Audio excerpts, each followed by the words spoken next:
Hello students and welcome to online tutor में आपका स्वागत है। और यदि आप मेरे चैनल पे पहली बार आए हैं तो इसे सब्सक्राइब करना ना भूलें। तो अभी हम लोग करेंगे एक्सरसाइज 10.1 का क्वेश्चन नंबर 5। क्वेश्चन नंबर 5 में इसने बोला है कि side of a triangles are in the ratio of 12, 17, 25 and its perimeter is 540 centimetre, find its area.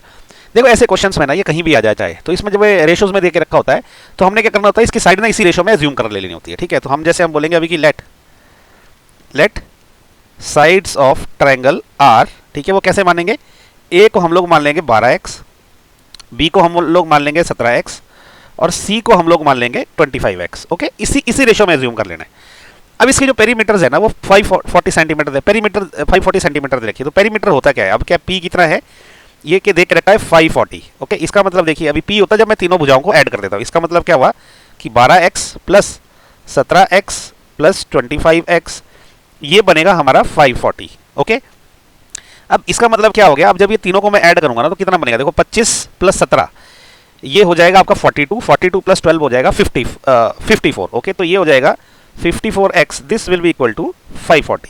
Okay, तो यहां से जो है ना x की वैल्यू क्या आएगी, ये 54 उस साइड चला जाएगा तो बटे में चला जाएगा, तो 540 बटा 54। सो इसका मतलब क्या हो गया, x आ जाएगा हमारा 10। ओके, अब x आ गया 10, इसका मतलब क्या, साइड्स निकालनी है हमने a, b और c, तो मैं x की वैल्यू पुट कर दूंगा। इसका मतलब कि a की वैल्यू क्या रहेगी, 12 इंटू एक्स की जगह होगा 10, तो ये कितना हो जाएगा, a will be equal to 120। Okay, b कितना आ जाएगा, b आएगा हमारा 17 इंटू 10। ओके, तो इसका मतलब क्या होगा कि b कितना हो जाएगा 170 सेंटीमीटर। ओके, सेंटीमीटर चाहो तो लिख सकता हूँ। ओके, तो ये कितना हो गया 170 सेंटीमीटर। ओके, अभी तीसरा क्या है, c कितना आएगा आपका 25 इंटू 10, ये क्या हो जाएगा, c की वैल्यू c हो जाएगी आपकी 250 सेंटीमीटर। ओके, ये तीन बन गए हमारे पास। तो इसका मतलब हमारा जो ट्रायंगल है ना वो कुछ ऐसा रहेगा। ठीक है, ये हमारा ट्रायंगल है, इसकी जो एक साइड रहेगी ना वो रहेगी 250। ओके, और दूसरी वाली जो साइड है वो एक समझ लो आप 120 है सेंटीमीटर और तीसरी जो है 170 सेंटीमीटर। ये तीन साइड्स आ गई ट्रायंगल की। अब हमने निकालना है इसका एरिया, तो एरिया निकालने की बहुत सिंपल सी बात है, वो हम उसके लिए यूज करेंगे हेरेंस फार्मूला। ओके, तो पहले हम सेमी पेरीमीटर निकालेंगे उसकी। तो सेमी पेरीमीटर एस क्या होता है, वो होता है पेरीमीटर यानी कि a plus b plus c divided by 2। तो पेरीमीटर तो हमको 540 दे के रखी हुई है, तो ये निकलेगा 540/2। तो s की वैल्यू कितनी आ जाएगी जी, तो 540 अपॉन अगर मैं 2 करता हूं तो ये आ जाएगा आपके पास 270। ओके, इतनी आ जाएगी सेमी पेरीमीटर। अब क्या एरिया ऑफ ट्रायंगल क्या होता है, area of triangle this is equal to what, ये होता है s into S minus A into S minus B into S minus C, इसका स्क्वायर रूट। याद रखिए फॉर्मूला ना सब जगह लिखना है। ओके, तो अब मैं यहाँ पे एरिया ऑफ ट्रायंगल क्या आ जाएगा, एरिया ऑफ ट्रायंगल ये हो जाएगा, वैल्यूज पुट करना शुरू करूंगा मैं। ठीक है, तो देखिए वैल्यूज कैसे पुट करनी है, s की वैल्यू 270, तो ये आ जाएगा 270 इंटू अगेन 270 माइनस a की वैल्यू क्या है, a की वैल्यू है आपके पास 120। ओके, अगेन s की वैल्यू है 270 माइनस, अब b की वैल्यू क्या है आपके पास, आप यहाँ देखिए आपने b निकाला है 170। ओके, इंटू s की वैल्यू अगेन 270 है माइनस c की वैल्यू देखिए क्या है, c की वैल्यू आपने निकाली है 250, ये हो गया 250। ओके, तो इसका पूरे का स्क्वायर रूट।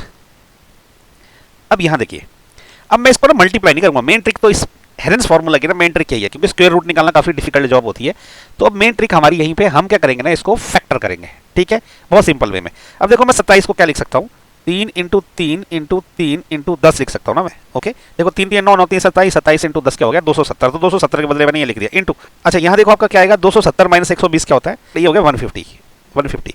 270 माइनस 120 हो गया 100 इंटू 270 माइनस 250 हो गया 20, ये हो गया इसका स्क्वायर रूट। ओके, अब इसको मैं यहाँ लिख देता हूँ आगे। अब ये किसके बराबर होगा, देखो ये 3 इंटू 3 को मैं 3 का स्क्वायर लिख सकता हूँ, ये हो गया 3 का square multiplied by 3 multiplied by 10। Okay, 150 को मैं क्या लिख सकता हूँ, इसको मैं लिख सकता हूँ, देखिए 150 को, ये जो 150 है इसको मैं पहली बात है इसको लिख सकता हूँ मैं 10 गुणा 5 गुणा 3। ओके, तो ये हो गया 150। 100 को मैं लिख सकता हूँ 10 इंटू, या मैं 100 को 10 का स्क्वायर लिख देता हूँ। ओके, 100 को लिख देता हूँ मैं 10 का स्क्वायर। ओके, और 20 को मैं क्या लिख सकता हूँ, 20 को मैं लिख सकता हूँ 2 इंटू 10, ये मैंने 20 को लिख दिया, तो ये इसका स्क्वायर रूट रहेगा पूरा का पूरा। अब इक्वल टू देखिए, अब ये 3 का स्क्वायर ऐसे ही है मल्टीप्लाइड बाय, देखो एक 3 ये है दूसरा 3 ये है, ये अगेन एक और 3 का स्क्वायर बन गया मल्टीप्लाइड बाय, ये 10 और ये 10 है तो ये 10 का स्क्वायर और बन गया।